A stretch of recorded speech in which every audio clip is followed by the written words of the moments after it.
போன வாரம் நடந்த முக்கியமான சம்பவங்கள் என்ன நடந்தது வாங்க பார்க்கலாம். முதல்ல இறக்குமதி பொருட்களுக்கான வரி. அமெரிக்காவுக்கும் சீனாவுக்கும் நடந்த இந்த வரி போர் பிப்ரவரி 1ஆம் தேதி ஆரம்பிக்கு.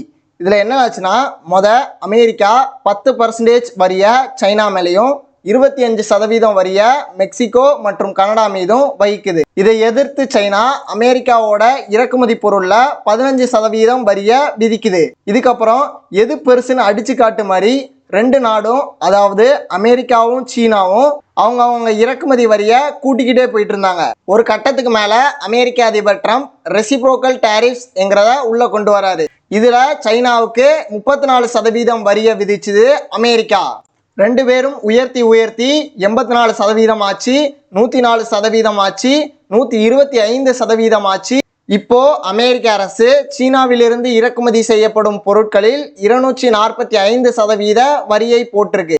சீனாவை தவிர்த்து மிச்ச நாடுகளுக்கு எல்லாமே இந்த வரி விகிதம் 90 நாட்கள் கிடப்பில் கிடக்கணும். அதோட 245% வரிய சீனாவோட பேச்சுவார்த்தையில் ஈடுபட்டிருக்கதாகவும் அமெரிக்க அரசு தெரிவித்துள்ளது. இந்த இறக்குமதி வரியெல்லாம் விதிச்சோனே ட்ரம்புக்கு ஏத்தாப்புல அவரோட நாட்டில் போராட்டம் நடந்தது.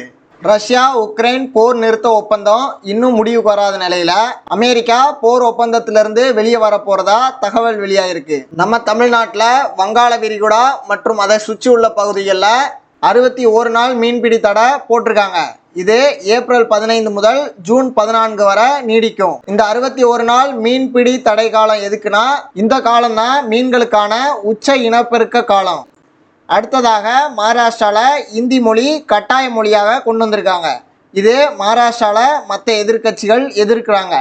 இந்த வாரம் சென்னை உயர்நீதிமன்றத்தில் தர்பூசணியில் எந்த ரசாயனமும் கலக்கப்படவில்லை என தமிழக அரசு விளக்கம். இந்த வாரத்தில் நடந்த முக்கிய விளையாட்டு நிகழ்வுகள் என்னென்னு பார்க்கலாம். முதல்ல IPL போட்டிகள் எல்லாமே ரொம்ப சிறப்பாக போச்சு. பஞ்சாப் மற்றும் கொல்கத்தா அணிகளுக்கு இடையிலான போட்டி ரொம்ப விறுவிறுப்பா போச்சு. பஞ்சாப் IPL டிஃபென்ஸ் செய்யப்பட்ட குறைந்த டோட்டல் என சாதனை படைச்சாங்க.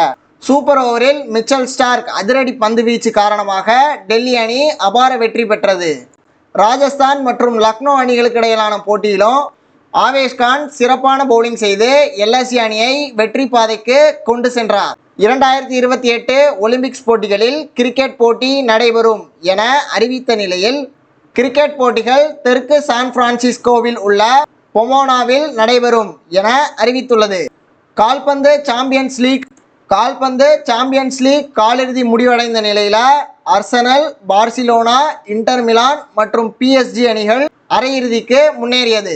இதுல ஏதாவது தவறாக சொல்லியிருந்தேன்னா கருத்து பகுதியில விட்டு செல்லுங்க.